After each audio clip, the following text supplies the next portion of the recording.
The morning had begun like any other in the quiet village of St. Mary Mead.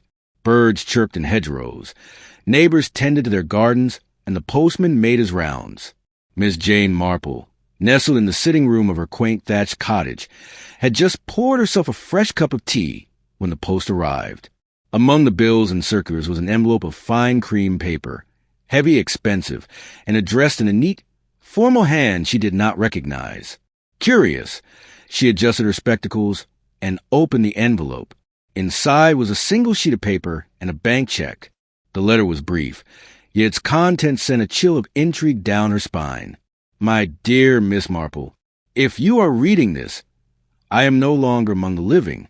I find myself with unfinished business, and I believe you may be the only person capable of resolving it. Enclosed is a check to cover your expenses and a ticket for a tour I have arranged. You will find answers during the journey. Consider this my final request. Yours sincerely, Jason Raffield. Miss Marple set the letter down slowly. The name triggered a vague memory. Jason Raffield. Yes, she had met him once, many years ago at a garden party. A wealthy man of quiet charm. He had spoken with her for perhaps 10 minutes about the moral implications of justice and the failures of the legal system. At the time, she had thought it odd for such a casual setting. Now, years later, that short conversation seemed loaded with greater meaning. She looked again at the check. It was generous, very generous. More than enough to fund travel, accommodations, and a few incidentals. The tour ticket was tucked into a separate card, embossed with gold filigree, bearing the title. Scenic Splendors of the English Countryside, a week of historical estates and natural beauty. Miss Marple, though well into her twilight years, still had an active mind and an even more active curiosity.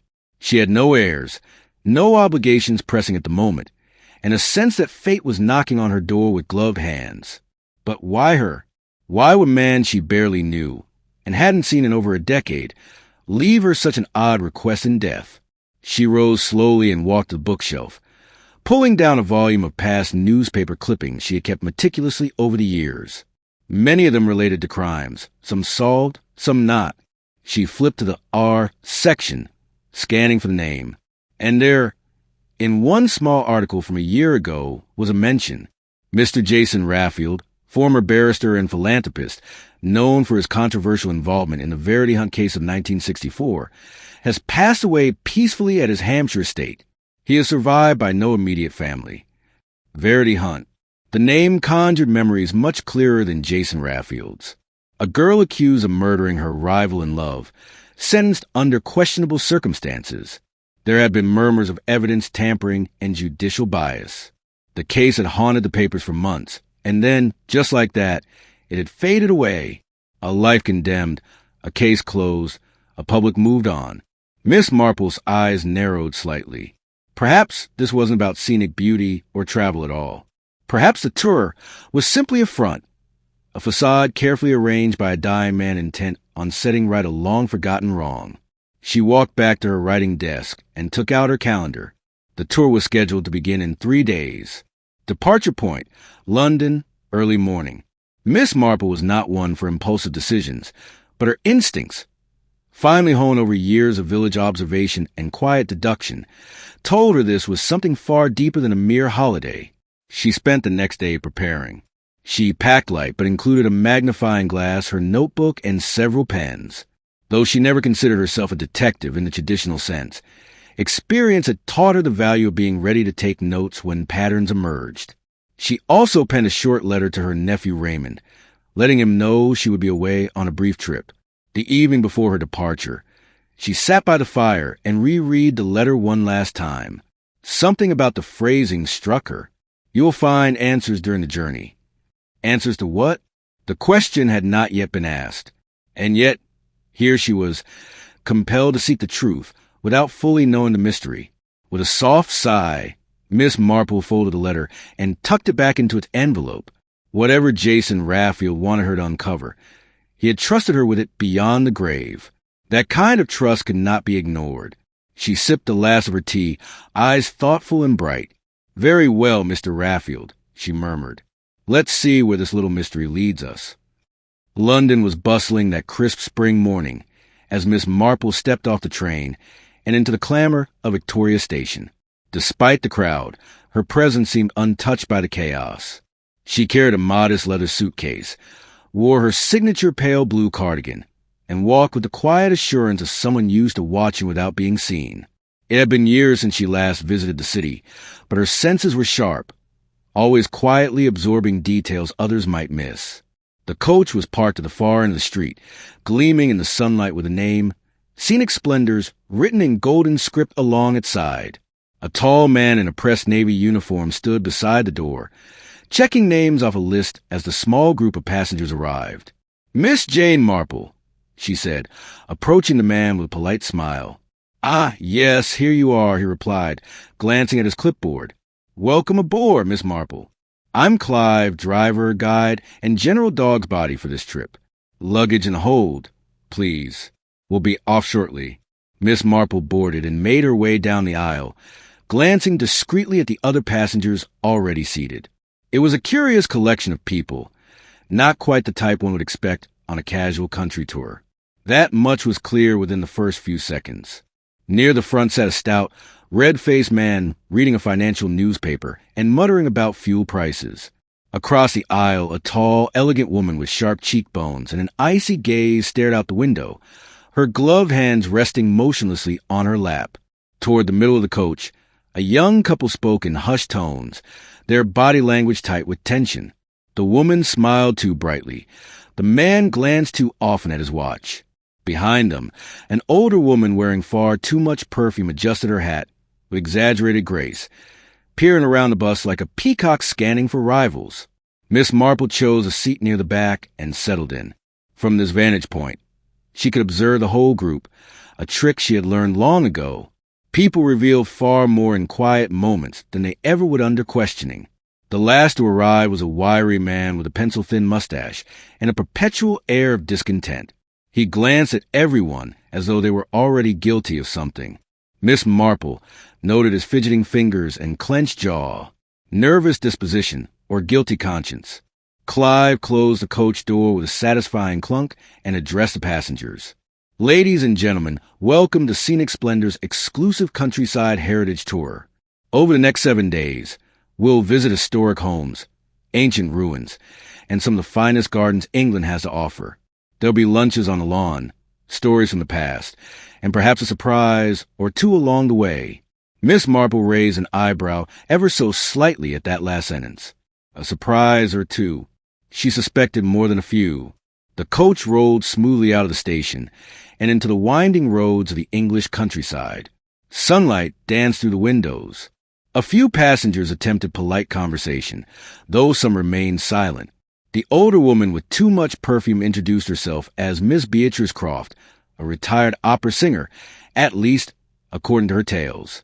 The red-faced businessman was Mr. Lionel Maddox, a real estate investor from Surrey. The elegant, cold woman gave her name curtly as Mrs. Antonia Langton, a widow. The young couple were Andrew and Cynthia Prescott, newly married, though Miss Marple would have wagered a pot of strawberry jam that their marriage was already fraying at the edges. And the wiry, fidgeting man? He gave only a surname, Llewellyn. After an hour on the road, the coach pulled into first destination, a sprawling estate with an imposing facade and ivy-covered walls.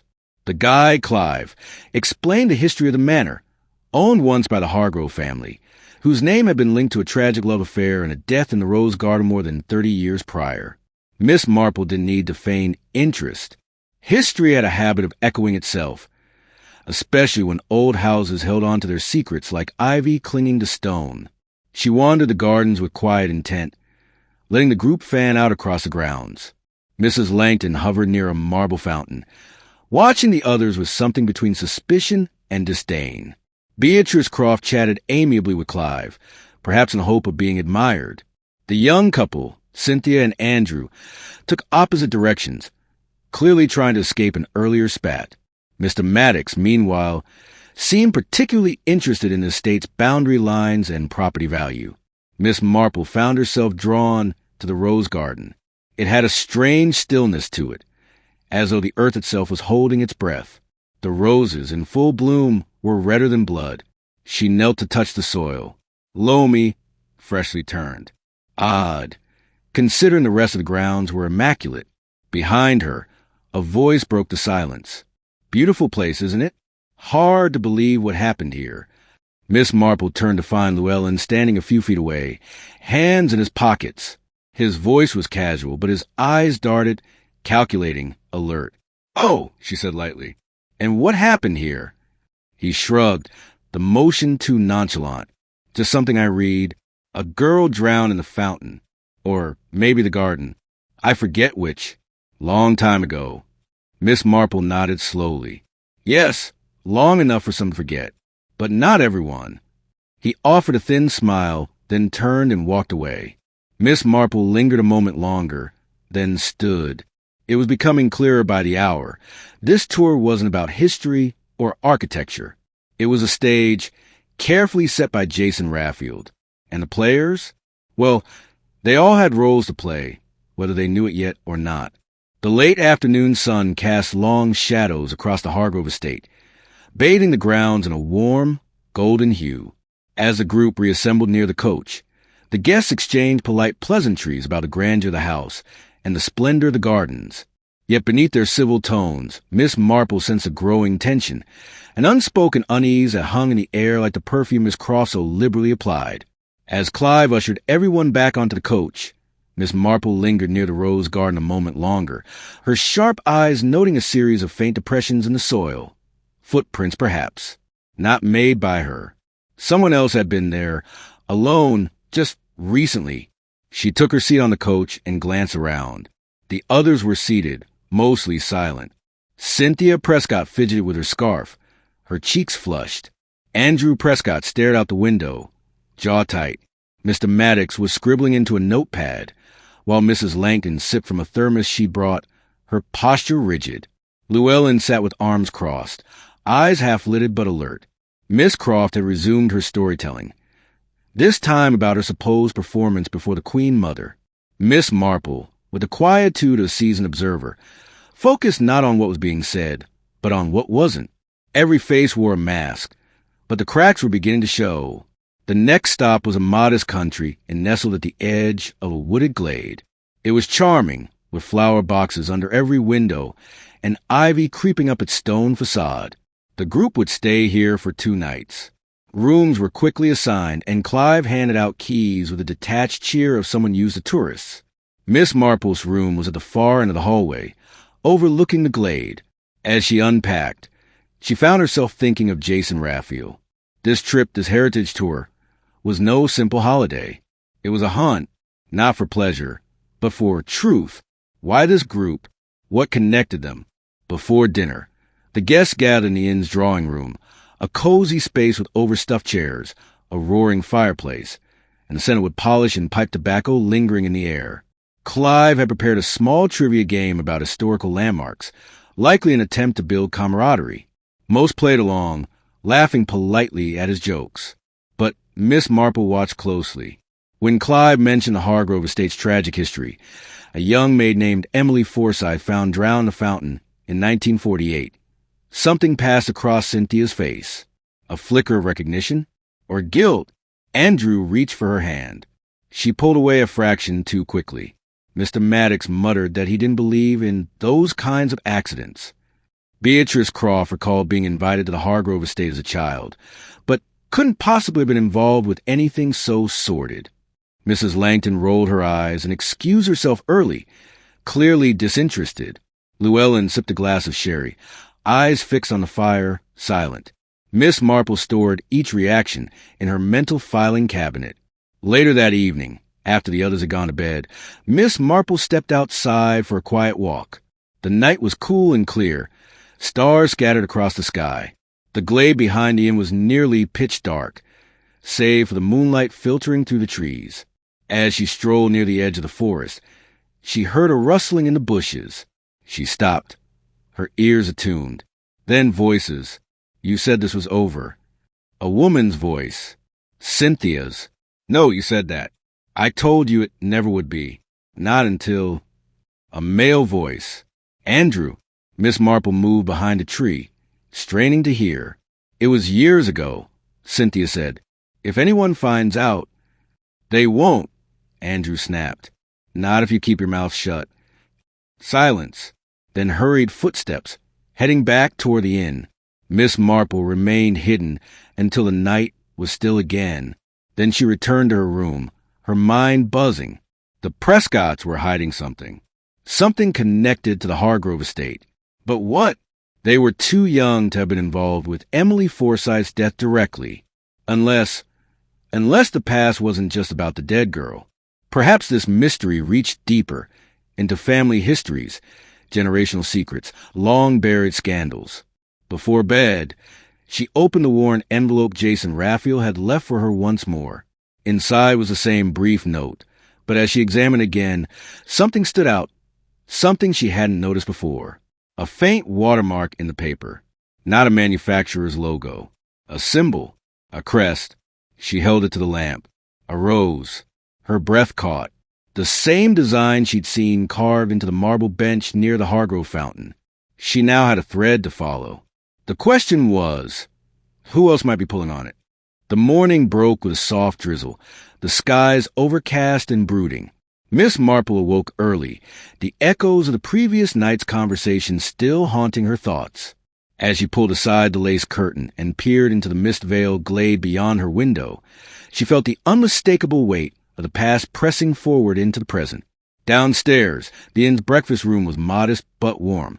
The guests trickled in slowly, bleary-eyed from the previous evening's wine and whispers. Clive, ever the cheerful chaperone, announced the day's agenda over a steaming teapot. A visit to an old abbey turned museum, followed by a historical walk through a nearby village that had once served as a filming location for a 1950s detective drama. Miss Marple listened politely, but her thoughts were elsewhere. That whisper of a symbol, the rose watermark, continued to prod at her memory. She'd seen it before, not just at the Hargrove estate. No, it belonged to something older, more insidious. A symbol of secrecy. As the coach wound through the countryside, Miss Marple approached Clive. "That rose motif at Hargrove," she began casually. "Rather elegant, don't you think?" Clive raised an eyebrow. "Oh, yes, quite. It's part of the old Hargrove family crest, I believe. Appears on a few of the benches and the old gates.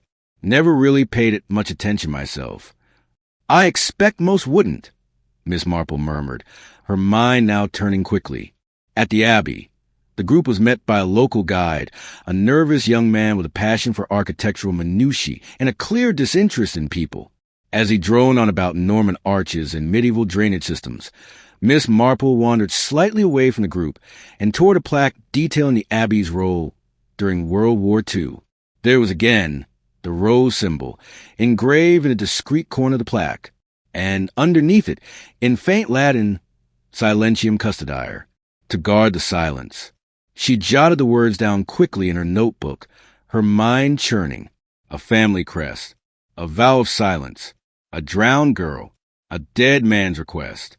As she turned to rejoin the group, she noticed Beatrice Croft standing alone, staring at a crumbling stained glass window. For a moment, the mask of the socialite dropped, and Miss Marple saw something raw. Perhaps regret or fear. "You seem moved, dear," she said, approaching quietly. Beatrice didn't look at her. "This place reminds me of somewhere," she said distantly. "Somewhere I'd rather forget." Miss Marple's eyes sharpened. "You spent time at the Hargrove estate in your youth, didn't you?"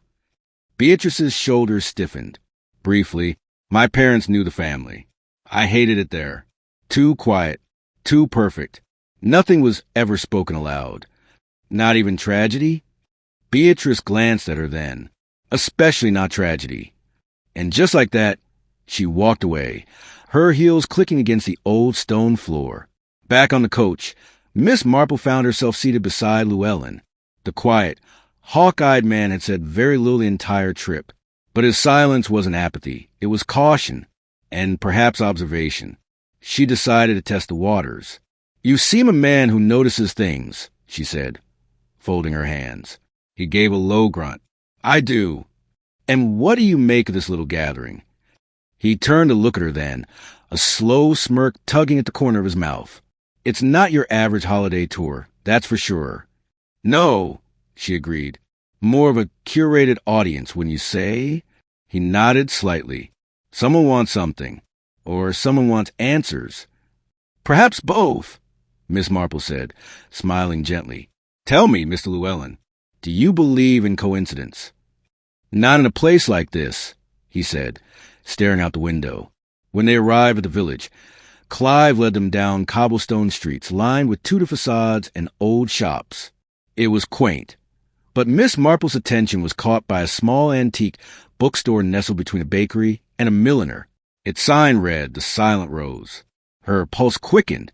Inside, the air smelled of old paper and dust. A bell jingled as she entered, and an elderly woman with thick glasses looked up from the counter. Looking for anything in particular? She asked kindly. Yes, Miss Marple said.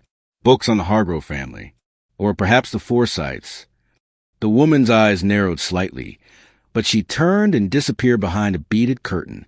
She returned with a single book, an old leather-bound diary, its cover cracked. This was donated by someone years ago. Said it wasn't safe to keep it. Never been catalogued. Miss Marple opened it carefully. The handwriting was elegant but hurried. The name at the bottom of the first entry made her breath catch. Emily Forsyth. The date, 2 weeks before her death. Miss Marple sat in the quiet corner of the village bookstore, the tattered diary cradled in her hands like a sacred relic. Dust motes floated in the shaft of sunlight that fell through the shop window, casting the small reading area in a soft glow.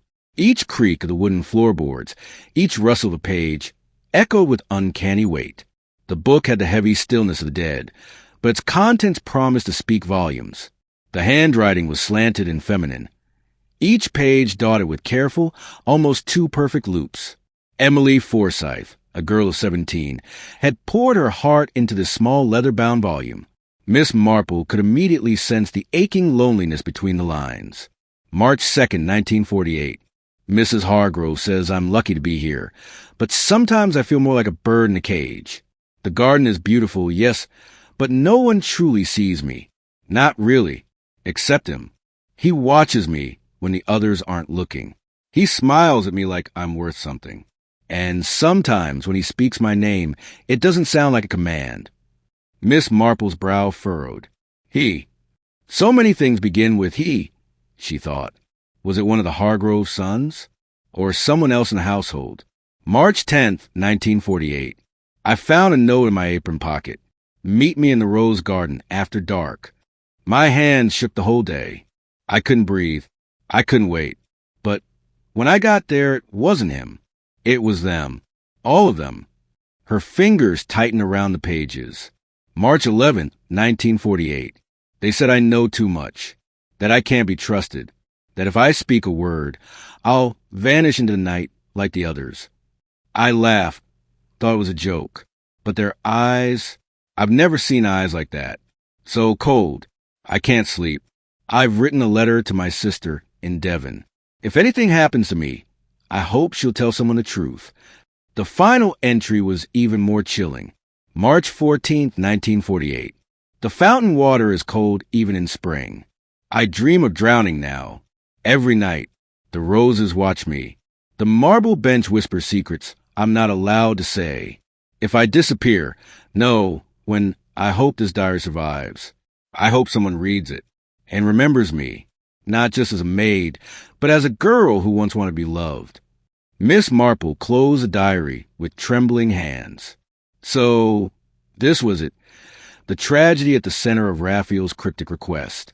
Emily hadn't merely drowned. She had been silenced. The diary's tone made it clear. Someone, perhaps several people, had conspired to frighten, intimidate, or possibly murder her. And whoever they were, they might still be alive. She stepped back to the counter and asked the shopkeeper, "Where did this book come from?" The woman adjusted her glasses. Old donation. Maybe 10, 12 years ago. Left in a box outside our door. No note, no return address. Miss Marple pressed. Was there anything else in the box? A faded ribbon, she replied after a moment, and a pressed rose inside the front cover. Long gone now. Fell to dust when we opened it. A silent rose. Miss Marple gently tucked the diary into her handbag, promising to return it. She made her way back to the coach, where the others were already assembling. Her eyes scanned the group, and her mind ticked like a grandfather clock. If the people on this tour were connected to Emily's death or her silencing, then one or more of them had known her, known what had happened, and perhaps one of them had made sure the diary disappeared for decades. Inside the coach, Cynthia Prescott looked pale, her gaze flickering between Andrew and the window. Beatrice Croft had removed her sunglasses, revealing red-rimmed eyes. Mr. Maddox clutched a book of poetry he hadn't opened once. Mrs. Langton, sitting near the back, wore a look of distant detachment, but her hand trembled slightly when she reached for her water bottle. And Llewellyn, cool as ever, watched everyone, Miss Marple included. "Did you find what you were looking for in that little shop?" he asked her as she took her seat beside him. She gave him a small, unreadable smile. "I believe I found something someone else hoped would stay buried." He arched an eyebrow. "Dangerous thing, digging up ghosts." Miss Marple's smile grew faintly wistful. "Yes, but ghosts only haunt when justice is undone. Emily Forsythe deserved her truth, and I intend to give it to her." The coach rumbled to life, pulling away from the village. Outside, the mist was beginning to lift, but inside, shadows remained. With each mile, the tour was less about history and more about uncovering the rot beneath the roses. Jason Raphael had chosen her not because she was strong or brave, but because she listened and she remembered. Now, it was time to see who else remembered Emily. The following morning dawned clearer, with pale golden light filtering through a softened sky. The mood among the tour group seemed lighter too, as if the sunshine had momentarily lifted the weight of unspoken memories. But Miss Marple knew better. Such brightness only cast longer shadows in the hearts of those hiding something. Clive, in his usual chipper tone, announced the day's next destination, the Hargrove estate. "We've received special permission to tour the grounds and parts of the old house. Most of it has been closed off since the 1950s, he said, eyeing his clipboard. "But this is a rare opportunity, and I dare say it will be the highlight of our week." As the coach wound through thickening trees and gradually climbed a winding road, Miss Marple felt a strange tightening in her chest. This was it, the place where Emily Forsythe had lived and died, the house where whispers echoed off polished wood and secrets bled through walls hung with family portraits. The Hargrove estate appeared slowly through the forest, emerging like a memory resurfacing. It stood atop a gentle rise, its gray stone facade weathered by time, but still imposing. Ivy clung to its walls like aging hands. The windows were tall and black, like watchful eyes that had seen too much. When the group disembarked, they were met by a caretaker, a reserved man in his 60s named Mr. Dunley. His uniform was pressed, but his face betrayed years of fatigue. He guided them through the long, gravel path bordered by what remained of the once immaculate rose garden. The blooms were overgrown now, their stems wild, thorns untrimmed, petals dark as dried blood. Miss Marple fell back from the others, letting them move ahead. She walked slowly, taking in every detail. There, near a crumbling stone bench, was the broken marble fountain from Emily's diary. A soft gurgle of water still trickled from its cracked lion's mouth. She bent to examine the rim and found faint initials carved in a child's hand, Yef. Emily Forsythe had been here, sat here, written of this place. She turned to find Llewellyn standing silently beside her. "She mentioned this bench," Miss Marple said, as if to herself. "You've been reading something, haven't you?" he replied. "The way you look at this place, like it's a crime scene." "It was," she said simply, "and perhaps still is." He looked around at the rose bushes and the grand silhouette of the house. "Ghosts don't always haunt the halls," he murmured. "Sometimes they haunt the people." Inside, the estate retained its former elegance, though cobwebs adorned the corners and a musty chill lingered in every room. The tour followed Mr. Dunley through a series of drawing rooms, each filled with faded furniture, draped in cloths like forgotten memories. The group murmured among themselves, marveling at the grandeur, but Miss Marple observed reactions instead of relics. Andrew Morrow stared too long at the grand piano, as if remembering something he dared not relive.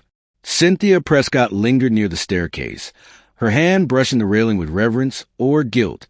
Mrs. Langton barely looked at anything, her face pale, eyes fixed inward.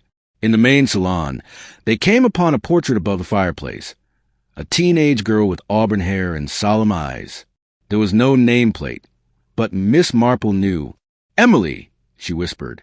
Beatrice, standing nearby, turned sharply. "What did you say?" Miss Marple faced her. "That girl, she's Emily Forsythe, isn't she?" Beatrice hesitated, then nodded slowly. "Yes, that's her.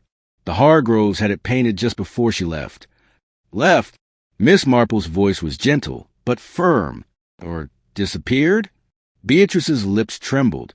"We were all told she ran away. One morning she was gone. No suitcase. No goodbyes. Nothing.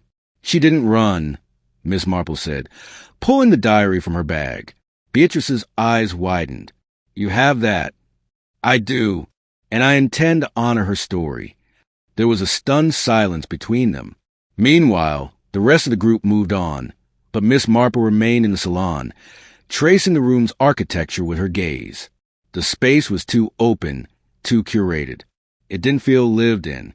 Something was missing, something that Emily might have noticed, even feared. She noticed a door slightly ajar behind a tall cabinet. Quietly, she slipped through. The corridor beyond was narrow, lined with servants' bells and peeling wallpaper.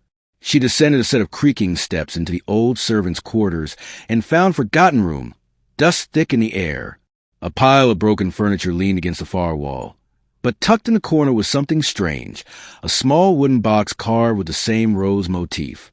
Inside were trinkets, a broken comb, a child's ribbon, a locket, and a folded letter addressed to Miss Emily Forsythe. Hands trembling, Miss Marple unfolded the note. "Emily, you must not tell anyone. They won't understand. They'll punish us both. Stay quiet, and I'll protect you. You're not alone. Please meet me at the fountain tonight. It will be all right. Trust me. M. M, she whispered aloud. There was only one name in the group that matched. Maddox. The discovery of the letter was like finding the missing piece of a half-buried puzzle. Miss Marple stared at the delicate, age-worn paper in her hands.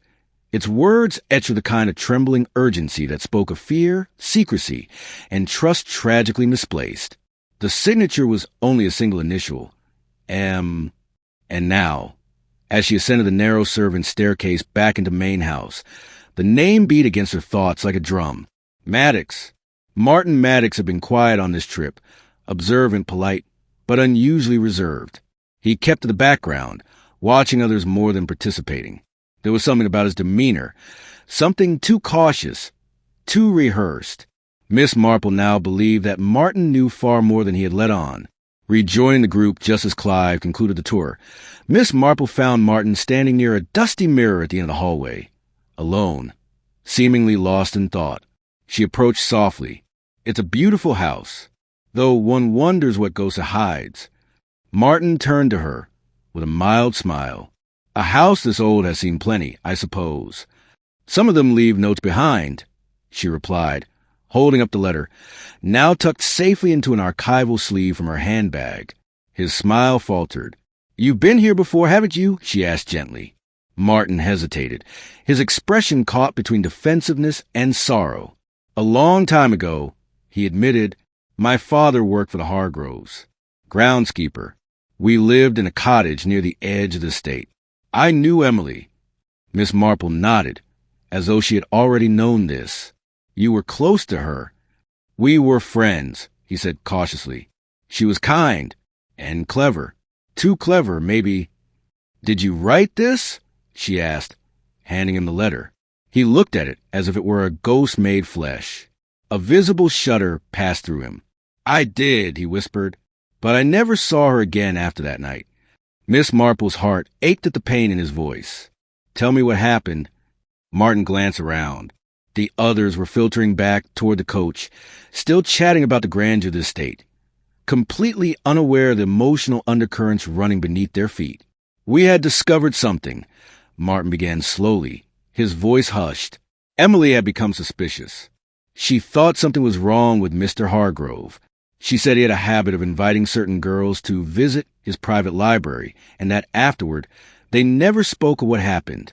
She suspected he was abusing them, but no one would believe a servant's daughter, least of all the guests or his family. Miss Marple's jaw tightened. Emily wanted to expose him, Martin continued. She said she'd overheard him threatening someone. She came to me one night, scared out of her mind. She said she had evidence. Letters, maybe photographs. She was going to confront him. Did you try to stop her? I told her to wait, that we could go to the police together. That night, I left her that note, told her to meet me at the fountain. I waited for hours. She never came, and then she disappeared. Yes, he said, his voice breaking. I tried to ask questions, but my father warned me not to, said we'd lose everything. Then suddenly he had a new job in London. Better pay, better housing, as if someone had paid him off. He never spoke of it again. Miss Marple felt the chill of deliberate silence again, the kind woven not from ignorance but from fear. Did you ever see Emily's evidence? He shook his head. I wish I had, but after she vanished, I searched the old servant's quarters. Her things had been cleared out, except that box. I left it there, afraid to take it. Miss Marple looked at him with quiet understanding. Sometimes survival demands cowardice, but you've honored her now by telling the truth. Martin met her eyes, and for a moment, it was as though the burden he'd carried for decades finally lightened. Just then, a voice called from outside. All aboard. Clive shouted cheerfully. Next stop, St. Aldhelm's Abbey. The group began gathering at the coach once more. Martin and Miss Marple followed in silence. As they climbed aboard, Miss Marple noticed Cynthia Prescott watching them closely. Her face, usually composed and tight-lipped, was now etched with curiosity and perhaps anxiety. Miss Marple made a mental note. The ride to St. Aldhelm's was quiet. The coach rumbled along country roads, but the jovial mood from earlier had faded.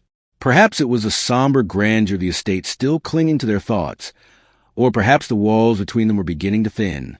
Miss Marple sat alone this time, her thoughts swirling. She now had 3 names that connected clearly to Emily's final days. Martin Maddox, who had tried to help her, Beatrice Langton, who had confirmed the portrait, and Cynthia Prescott, who had grown increasingly nervous since the visit. But there was one more name she hadn't yet uncovered, the one who had the most to lose, the one who had ensured Emily Forsythe was never seen again. Miss Marple tightened her shawl and stared out the window, the Abbey steeple now rising in the distance. She was close, very close. The dead man's final request was unfolding one secret at a time. The coach pulled into a gravel path leading up to St. Aldhelm's Abbey just as the sky began to blush with the soft golds of late afternoon. The Abbey, ancient and regal, stood as a stone sentinel among the trees, its weathered archways casting elongated shadows on the mossy flagstones. As the group disembarked, the atmosphere shifted palpably. What had begun as a leisurely tour now carried the weight of unseen burdens. Miss Marple lingered near the rear of the group as they approached the main nave. A cold wind blew through the crumbling archway, carrying with it not only the scent of damp earth and wild roses, but something else. Something older, forgotten, waiting to be remembered. Clive greeted them cheerfully, ever the practiced host. St. Aldhelm's, he announced with dramatic flair, was once a Benedictine monastery, later converted into a family chapel by the Hargroves. Their ancestors are buried in the crypt below. Quite the atmosphere, eh? The others murmured their admiration, some taking photos, others marveling at the stained glass that painted ghostly blues and reds on the floor. Miss Marple, however, remained still, her sharp eyes sweeping the interior with deliberate intent. Lovely place, murmured Cynthia Prescott beside her, though her voice was tight. Odd to think of death as decorative, don't you think? Miss Marple turned to her. I believe death is not so much decorative as it is inevitable. But memory? Now that can be preserved, often quite artfully. Cynthia smiled thinly and turned away. Inside the chapel, Clive led them to a small wooden door carved with the Hargrove family crest. This leads to the crypt, he said, unlocking it with a ceremonial key. usually off limits, but I pulled a few strings. Only if you're comfortable, of course. Most of the group eagerly followed. Miss Marple waited until the last, then descended carefully, cane tapping gently with each stone step.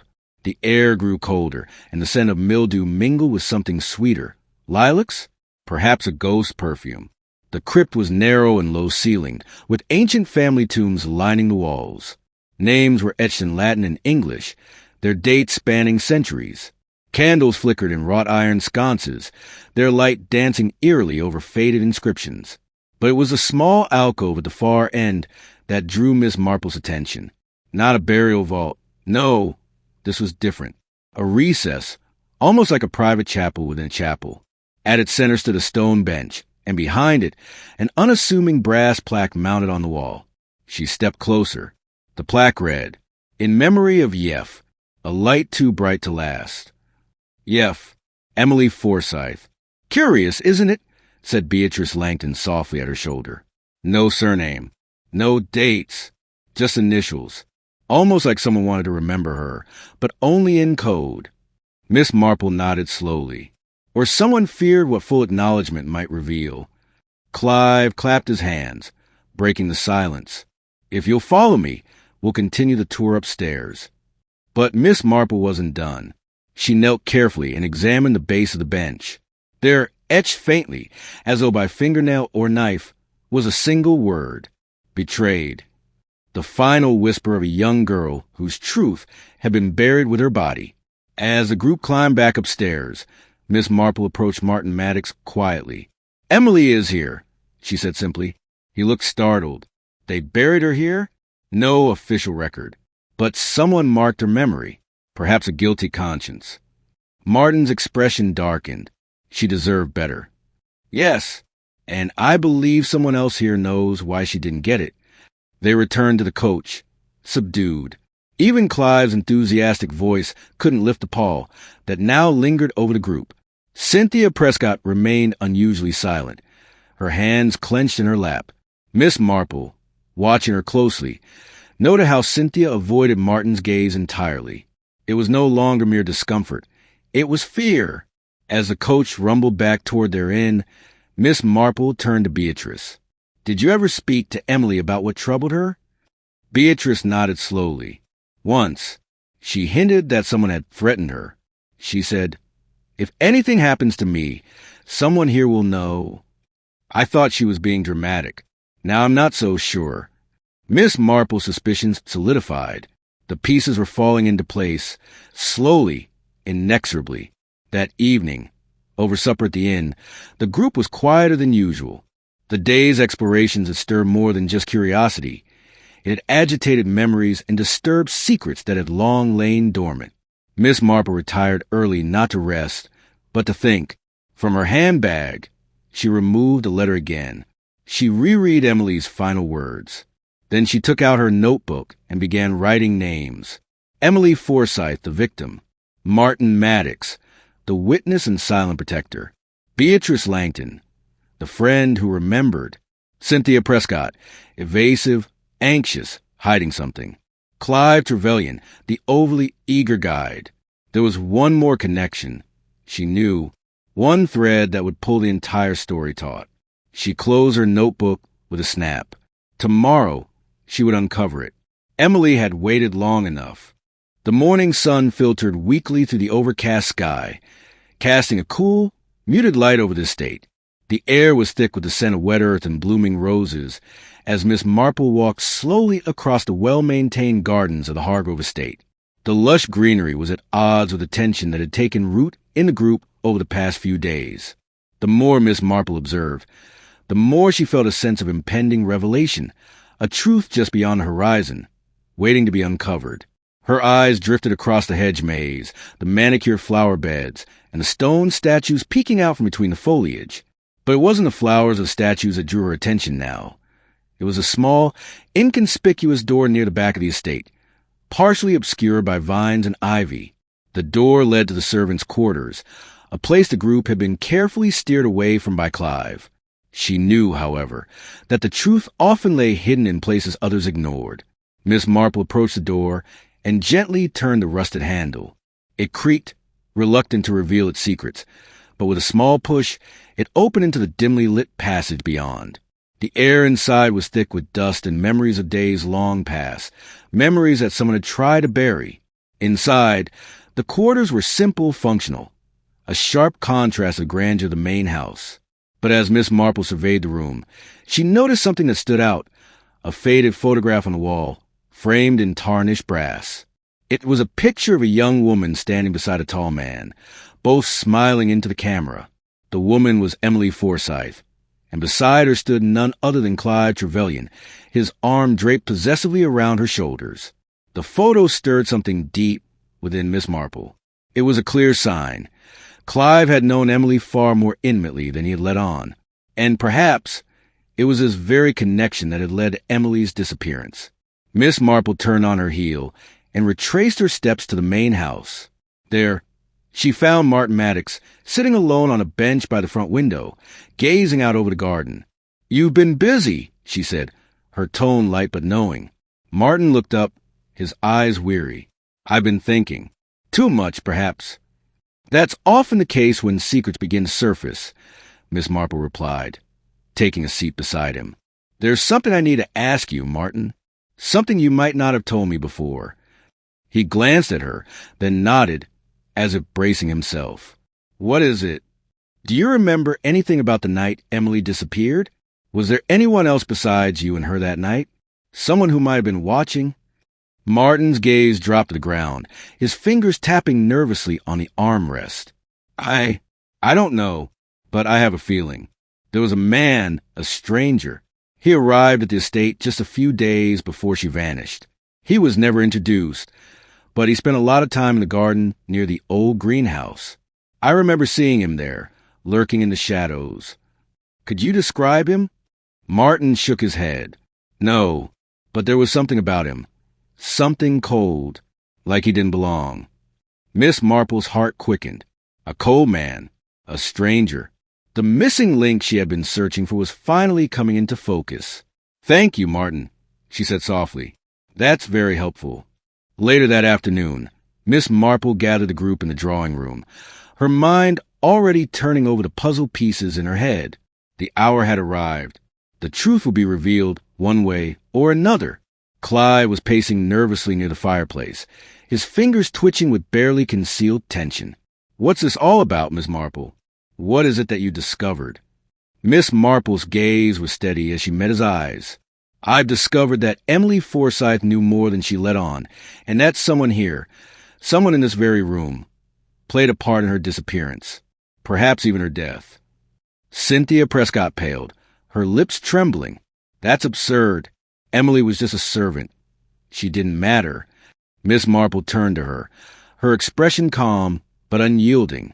"You're wrong, Mrs. Prescott. Emily mattered. She mattered so much that someone went to great lengths to silence her." She turned to Clive. "You knew her, didn't you? You were more than just a casual acquaintance. She trusted you." Clive's face went pale, his mouth opening and closing in a vain attempt to form words. I don't know what you mean," he stammered. "You were the one who threatened her," Miss Marple continued, her voice sharp with conviction. "You were the one who ensured that no one would ever find out the truth about what happened in that greenhouse. You knew she was going to expose you. That's why you silenced her. You had no other choice." The room fell silent. The air was thick with tension as everyone stared at Clive, waiting for him to deny it. But instead, he sank slowly into an armchair, his face drained of color. "I never meant for it to go this far," he whispered, his voice breaking. "I didn't want to hurt her. But when she found out what I had done, I panicked. I didn't know what else to do." Miss Marple leaned forward, her expression a mixture of sadness and understanding. "It's too late for regrets, Clive, but you can still do the right thing." Clive looked at her, his eyes hollow. I'm sorry. I never wanted anyone to die, but I couldn't let her ruin everything. I had too much to lose." Miss Marple stood up, her decision made. "The truth is out now, and it's time for you to face the consequences of your actions." The evening was drawing to a close, and the tension in the drawing room was palpable. The revelation had shaken everyone present, but it also cleared the murkiness that had clouded the investigation for days. Clive Trevelyan, the once charismatic and seemingly affable man, now appeared small and defeated in the face of his own actions. He had been caught by the quiet determination of Miss Marple and the web of subtle connections that she had uncovered with uncanny precision. As Miss Marple stood at the head of the room, her eyes scanning the faces of the group, there was no need for further explanation. Clive had confessed, and his remorse, though genuine, came far too late. The truth had finally been dragged into the light, and with it came the undeniable consequences of his choices. But Miss Marple wasn't finished just yet. "I believe," she began, her voice calm and unyielding, "that the truth about Emily's death is now known. The lies have been exposed, and those responsible must face the repercussions of their actions." Clive's face was ashen as he looked up at Miss Marple. "I'll turn myself in," he said quietly. "I'll face the police, whatever they decide." Miss Marple nodded, though her gaze softened slightly. "That is the least you can do. But there is something else. Something you must do, Clive, to truly make amends." Clive blinked, clearly unsure what she meant. "What do you mean?" "You've wronged not only Emily, but also the people who loved her, the ones who were left behind to mourn her disappearance. You've denied them closure. You've kept them in the dark for far too long." Miss Marple's words lingered in the air, the weight of them pressing down on Clive's chest. He had been caught up in his own guilt, but now he realized that his penance wasn't just about facing the law. It was about confronting the people he had wronged, those who had trusted him, those who had cared for Emily. The room fell silent as Clive stood up, his movements slow and deliberate. He walked over the phone and picked it up, dialing a number with trembling hands. The call connected, and after a few moments of silence, he spoke. "Hello? This is Clive Trevelyan. I need to speak with someone about an old case, the disappearance of Emily Forsythe. I want to come in and tell you everything." Miss Marple watched as Clive spoke, his voice barely above a whisper. There was no more bravado, no more deception, only the quiet resolve of a man who knew that his past could never be undone, but whose future might still hold the possibility of redemption. As he hung up the phone, Miss Marple spoke again. "You've taken the first step, Clive. Now you must see it through." Clive nodded, his face pale but resolute. "I will." But it wasn't just Clive who needed to be addressed. The others in the room had been complicit in their silence, whether through ignorance or indifference. Cynthia Prescott, who had dismissed Emily's life as inconsequential, was now visibly shaken. Beatrice Langton, who had once been Emily's closest friend, had remained passive in the face of the mystery. And Martin Maddox, though not directly involved in the crime, had known more than he had let on. Miss Marple turned to them all, her voice unwavering. "Each of you has played a role in this tragedy.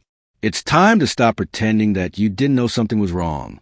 It's time to take responsibility for Emily, for your own consciences, and for the memory of what was lost." The room fell silent again, but this time there was no defensiveness, no denial. Each person seemed to shrink under Miss Marple's gaze, the weight of their guilt pressing down on them in equal measure. For the first time, they saw the truth in her words, not just about Clive's crime, but about their own involvement in perpetuating the lie. The door to the drawing room opened, and a police officer entered. Miss Marple had already arranged for Clive's confession, but the man's arrival was a confirmation of what was about to happen. Clive stood, nodding solemnly to the officer. "I'm ready," he said, his voice hollow but determined.